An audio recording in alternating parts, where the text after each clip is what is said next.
নমস্কার বন্ধুরা, কেমন আছো সবাই? আশা করি সবাই ভালো আছো। আমিও ভালো আছি।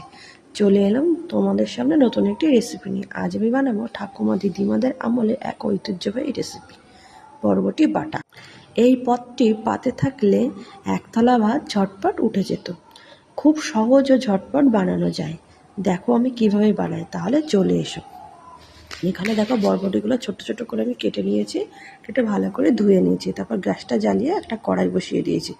কড়াইতে কিছু পরিমাণ জল দিয়ে দিলাম। জলটা গরম হলে বরবটিগুলো দিয়ে দিলাম। তার মধ্যে সামান্য অল্প একটু লবণ দিয়ে ঢাকনা দিয়ে ঢেকে রাখলাম 5 মিনিটের জন্য। সিদ্ধ হয়ে গেলে ঢাকনাটা ধরে জল ঝরিয়ে নিলাম। তারপর দেখো একটা মিক্সিং পাত্রে বরবটি দিলাম, কয়েকটা কাঁচা লঙ্কা দিলাম, দিয়ে মিক্সির ঢাকনাটা দিয়ে একটা পেস্ট বানিয়ে নিলাম। আর কড়াইতে সর্ষের তেল দিলাম, তেলের মধ্যে দিয়ে দিলাম কালো জিরে ফোড়ন। ফোড়নটা বেশ ফোড়ন থেকে গন্ধ ছাড়লেই দিয়ে দেবো আমি বরবটি বাটাগুলো। দেখো আমার কত সুন্দর বরবটিটা বাটা হয়ে গেছে। বাটাগুলো আমি দিয়ে দিলাম, দিয়ে খুন্তির সাহায্যে উল্টে পাল্টে ভালো করে আমি মিশিয়ে নিচ্ছি।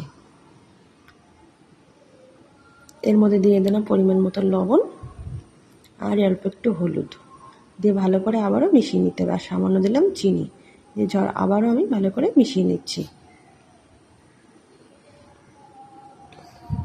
দেখো সবগুলো ভালো মিশে গেছে, একটা সাইড লাল লাল হয়ে গেছে। আবার আমি উল্টে দিলাম, উল্টে দিয়ে বেশ রসটাও শুকিয়ে এসেছে, বেশ শুকনো শুকনো হয়ে গেছে। এবার একটা পাত্রে আমি নামিয়ে নেবো।